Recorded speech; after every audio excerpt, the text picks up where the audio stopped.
గణేశాయ నమః, గాయత్రీదేవ్య నమః, మహాసరస్వతి నమః, మాతాపితృభ్యో నమః. ముందుగా ప్రేక్షక వీక్షణ మహాశీలందరికీ కూడా నమస్కారం. అయితే 19వ తారీఖు జూలై 2026 ఆదివారం నుండి 25వ తారీఖు జూలై 2026 శనివారం వరకు కూడా ఈ వారం ద్వాదశ రాశుల వారికి కూడా ఎలా ఉండబోతుందో చూద్దాం. ఇక వృశ్చిక రాశి వారి యొక్క ఫలితాలు. ఈ వారం మీ గోచార గ్రహగతులు కనుక చూసుకున్నట్లయితే కొంచెం జాగ్రత్తగా ఉండవలసిన అవసరం ఈ వారం కనపడుతోంది. ముఖ్యంగా పెట్టుబడులు పెట్టేటప్పుడు ఎక్కువ జాగ్రత్త తీసుకోండి. బాగా నష్టాలు ఉన్నాయి, జాగ్రత్త.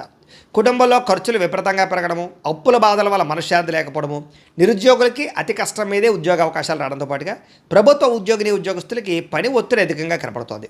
ప్రైవేటు ఉద్యోగస్తులు కూడా ఉద్యోగపరంగా ఎదుగుదల లేకపోవడం, ఇంక్రిమెంట్లు లేకపోవడం, ప్రమోషన్లు లేదా సాలరీ సరిపోకపోవడం, ఇలాంటి వాటి వల్ల ఇబ్బందులు, ఉద్యోగాలు మారాలన్న సమస్యలు కనపడుతున్నాయి. కోర్టు వివాదాలు కానీ లేదా సమస్యలు ఎదుర్కోవడం కానీ కనపడుతోంది. పోలీస్ కేసులకు దూరంగా ఉండండి. కుటుంబ కలహాలకి, అన్నదమ్ములతో అక్కచెల్లెలతో వివాదాలకి, ఆస్తి వివాదాలకి దూరంగా ఉండాలి. శారీరక వ్యామోహాలు, కోరికలు పెరిగిపోవడం వల్ల ఇతరులతో తప్పు చేసే అవకాశం కనపడుతుంది. కాబట్టి కోరికలని అదుపులో పెట్టుకోండి. చిన్న అనారోగ్య సమస్యల వల్ల అనారోగ్య సమస్యలు పెరుగుతున్నాయి. ఇతర దేశాల్లో ఉండే భారతీయులందరూ కూడా ఉద్యోగపరంగా సమస్యలు, ఆర్థిక ఇబ్బందులు కనపడుతున్నాయి. ముఖ్యంగా నరఘోష అధికంగా కనపడుతోంది, జాగ్రత్త. మిత్రులతో వివాదాలు కనపడుతూ ఉన్నాయి. క్రయ విక్రయాలు నష్టాలు కనపడుతూ ఉన్నాయి. కాబట్టి ఏదైనా వస్తువులు అమ్మేటప్పుడు, స్థలాలు, పొలాలు, గృహాలు అమ్మేటప్పుడు, కొనేటప్పుడు జాగ్రత్తగా ఉండండి. వచ్చిన ఆదాయం అంతా ఖర్చు అయిపోయేలాగే కనపడుతుంది వారం అంతా కూడాను. ఆరోగ్యపరంగా కూడా ఇబ్బందులు బాగా పెరుగుతున్నాయి. అలాగే అనారోగ్య సమస్యల పట్ల చిన్న చూపు చూడడం, మాత్రలు సరిగ్గా వేసుకోకపోవడం, సరైన ఆహారం తినకపోవడం, సరైన వ్యాయామం చేయకపోవడం వల్ల అనారోగ్య సమస్యలు, శస్త్రచికిత్స అవకాశాలు కూడా ఉన్నాయి. కాబట్టి జాగ్రత్తగా ఉండాలి. ప్రయాణాల్లో ప్రమాదాలు ఉన్నాయి, జాగ్రత్త. వివాహ సంబంధాలు కూడా నత్తనడగ్గా సాగే అవకాశము, సంబంధాలు చెడిపోయే పరిస్థితులు ఉన్నాయి, జాగ్రత్తగా ఉండండి. అనవసరమైన గొడవల జోలికి వెళ్ళినట్లయితే కనుక దూరం అవుతారు. ముఖ్యంగా ప్రేమికులు ఇద్దరి మధ్య దూరం జరిగే అవకాశం కనపడుతుంది, జాగ్రత్త. భార్య భర్తల మధ్య అనుమానపు ఆలోచనలు, గృహ నిర్మాణ పనుల్లో విపరీతమైన ఖర్చులు కనపడుతున్నాయి. బ్యాంకు లావాదేవీలు చికాకు కలిగించడం, ప్రయాణాల్లో ప్రమాదాలు, తొందరపాటు నిర్ణయాలు కనపడుతున్నాయి. నూతన వ్యక్తులకు డబ్బులు ఇచ్చినా, అప్పులు ఇచ్చినా, అరువులు ఇచ్చినా, లావాదేవీలు జరిపినా నష్టపోతారు. కాబట్టి జాగ్రత్త.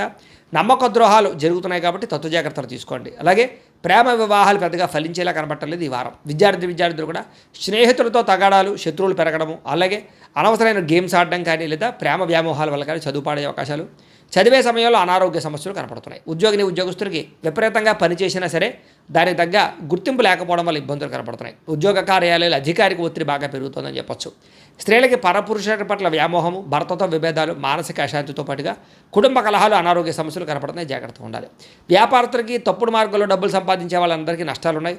పెట్టుబడులు తగ్గ లాభాలు లేక ఇబ్బందులు, వ్యాపారాల్లో పొరపాట్లు చేసే అవకాశాలు ఉన్నాయి. కాబట్టి ఈ వారం తత్వ జాగ్రత్తలు తీసుకోవాల్సిందిగా ఈ రాశి వారికి తెలియజేస్తూ, అయితే ప్రేక్షకులకి ముఖ్యంగా మనకి ఏమిటయ్యా అన్నట్లయితే కనుక ఇప్పటిదాకా మేము చెప్పినటువంటి ఈ ఫలితాలన్నీ కూడా గోచార ఫలితాలు. అంటే ఈ రాశిలో ఉండేటటువంటి కోట్ల మంది అందరికీ వర్తిస్తాయి.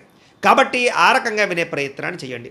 ఒకవేళ మీ పర్సనల్ జాతకం అంటే మీకు ఒక్కరికి ఎలా ఉందో తెలుసుకోవాలి అన్నా, లేదా ఏదైనా సమస్యలతో ఇబ్బంది పడుతూ ఉన్నా దానికి మీ date of birth, time, place of birth, మీ పేరు మా వాట్సాప్ నెంబర్కి మెసేజ్ పెట్టినా లేదా మాకు ఫోన్ చేసినా కూడా మీ జాతకం ఎలా ఉందో చూసి చెప్పే ప్రయత్నాన్ని చేస్తాము. లేదా ఏదైనా సమస్యలతో ఇబ్బంది పడుతూ ఉంటే కనుక వాటికి పరిహారాలు చెప్పడం కానీ, లేదా పరిహారాలని మా పీఠంలో ఉండే బ్రాహ్మణుల ద్వారా ఈ రకంగా జపాలు అని, ఈ రకంగా హోమాలు, ఈ రకంగా మండపారాధనలు, ఈ రకంగా అభిషేకాలు నిర్వర్తింపచేసి వీటికి సంబంధించినటువంటి ప్రసాదాన్ని మీకు కొరియర్ ద్వారా పంపించే ప్రయత్నం చేస్తాం.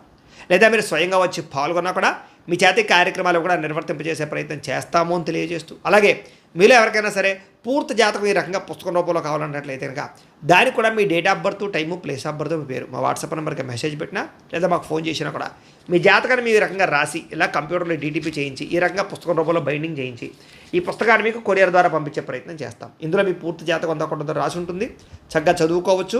ఇది మీకు జీవితాంతం ఉపయోగపడుతుంది. కాబట్టి మీరు ఎవరికైనా సరే ఇలా పూర్తి జాతకం పుస్తకం రూపంలో కావాలన్నా కూడా మమ్మల్ని సంప్రదించవచ్చు అని తెలియజేస్తూ, అలాగే ఇంట్లో డబ్బు నిలబడకపోవడము, ఆర్థిక ఇబ్బందులు, రుణ బాధలు, వ్యాపారాలు సరిగ్గా సాగకపోవడము, ఇలాంటి సమస్యలతో ఇబ్బంది పడుతూ ఉంటే కనుక అలాంటి దానికి ఇలాంటి జన వశీకరణ యంత్రము ఉంటుంది. లేదా ఇంట్లో కానీ, ఉద్యోగ సంస్థల్లో కానీ, లేదా వ్యాపార సంస్థల్లో కానీ నరదిష్టి వల్ల కానీ, నరఘోష వల్ల కానీ ఇబ్బందులు పడుతూ ఉంటే కనుక అలాంటి వాటికి ఇలాంటి నరఘోష యంత్రము అని ఉంటుంది. లేదా ఇంట్లో మనశ్శాంతి లేకపోవడము, నిద్ర పట్టకపోవడము, పీడకలలు రావడము, కుటుంబ కలహాలు, లేదా కోర్టు వివాదాలు, పోలీస్ కేసులు, శత్రువులు పడదా, లేదా ఎవరో ప్రయోగం చేసేసిన అనుమానాలు రావడము, ఇలాంటి వాటితో సమస్యలతో ఇబ్బంది పడుతూ ఉంటే కనుక అలాంటి వాటికి ఇలాంటి శూలిని దుర్గా యంత్రం అని ఉంటుంది. కాబట్టి ఈ యంత్రాల్లో ఏ యంత్రం కావాల్సినా సరే మీరు మాకు గోత్రాలు, పేర్లు తెలియజేసినట్లయితే మీకు కావలసినటువంటి యంత్రానికి జపాలు, పూజలు, హోమాలు నిర్వర్తింపచేసి మీకు కావలసిన యంత్రాన్ని మీకు కొరియర్ ద్వారా పంపించే ప్రయత్నం చేస్తాం. కాబట్టి యంత్రాలు ఏ యంత్రం కావాలో మమ్మల్ని సంప్రదించవచ్చు అని తెలియజేస్తూ, అలాగే ఇప్పటిదాకా మేము చెప్పినటువంటి ఈ ఫలితాలన్నీ కూడా మీకు దగ్గరగా వచ్చే లేదా అనే విషయాన్ని కామెంట్ రూపంలో పెట్టండి. అలాగే ఈ వీడియో కనుక మీకు నచ్చినట్లయితే కాస్త ఖచ్చితంగా లైక్ చేయండి, అందరికీ షేర్ చేయండి. ఇంకా ఎవరైనా ఛానల్ కనుక సబ్స్క్రైబ్ చేసుకోకుండా ఉన్నట్లయితే కనుక కాస్త సబ్స్క్రైబ్ కూడా చేసుకోవాల్సిందిగా మనస్ఫూర్తిగా ఆశిస్తూ గోబ్రాహ్మణేభ్యః శుభమస్తు నిత్యం. లోకా సమస్తాః సుఖినో భవంతు. స్వస్తి.